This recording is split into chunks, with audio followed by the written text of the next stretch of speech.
तब फिर मुत्तहिदा कौमी मूवमेंट पाकिस्तान के हालिया मामले पर बात करते हैं। इजलास के मौके पर गैर रस्मी गुफ्तगू डॉक्टर फारूक सत्तार ने की है। उनकी जानिब से कहा गया है कि आज जो बयान जारी हुआ बस वही सूरत हाल है। उन्होंने कहा कि मुंतखब नुमाइंदों के साथ बैठकर तामीर और तरक्की का लाहे अमल तय किया है। तंजीमी नज़्म ज़ब्त की खिलाफ वर्जी जो करेगा कार्रवाई की जाएगी। क्या कह रहे थे, देखिए सुनिए।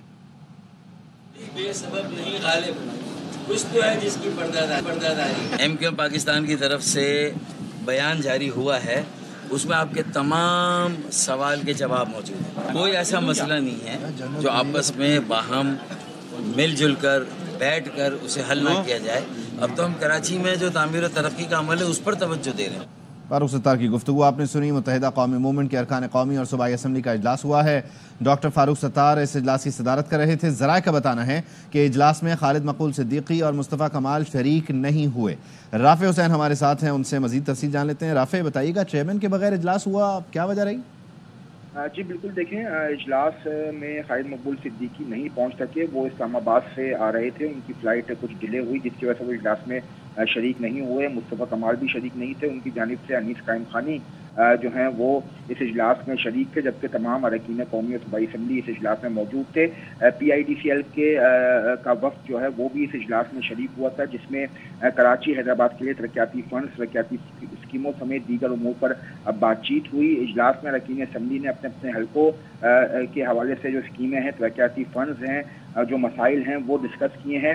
अरकान असम्बली ने अपने अपने हलकों की तरक्याती स्कीमें डॉक्टर फारूक सत्तार को भी जमा करा दी हैं। और ज़राए का ये कहना है कि जल्द ही एमक्यूएम का एक वफ़द जो है वो वज़ीर मनसूबाबंदी एहसन इकबाल से मुलाकात करेगा और कराची और हैदराबाद की स्कीमों के हवाले से शुरू करने के हवाले से इस पर जो है वो बातचीत की जाएगी।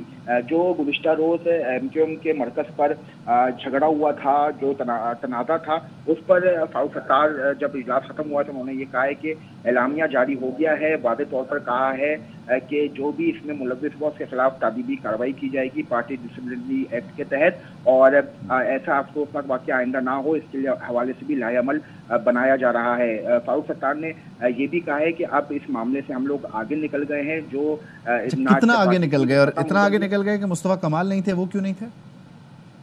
जी बिल्कुल, देखिए, मुस्तफ़ा कमाल जो हैं वो कल से मौजूद नहीं है। वो कल से जब ये वाक़या हुआ है तो वो हैदराबाद मरकज़ पर नहीं आए हैं। ताहम आज उनकी जगह अनीस कायम खानी जो हैं वो इजलास में मौजूद थे, और जो दीगर अरकान जो PSP से एमक्यूएम में आए थे वो भी अरकान असम्बली मौजूद थे। तो मुस्तफ़ा कमाल जो हैं वो शायद अपनी मसरूफियात की वजह से नहीं। अच्छा राफ़े, ये ऐड कीजिएगा कि ये जो इजलास है, जिस तरह से आपने बताया, अरकान कौमी असम्बली, सूबाई असम्बली मौजूद थे और कराची हैदराबाद के तरक्याती मामलात को डिस्कस किया, ये इजलास पहले से स्केड्यूल्ड था या ये आज हंगामी तौर पर बुलाया गया? अगर हंगामी तौर पर बुलाया गया तो तरक्याती मामलात पहला मसला रहे, गवर्नर सिंध पर एतमाद का इजहार करने की कोई बात हुई, कोई इस तरह की करारदाद भी मंजूर हुई, यानी आपसी जो मामलात हैं वो भी डिस्कस हुए, या सिर्फ कराची हैदराबाद की तरक्की डिस्कस हुई?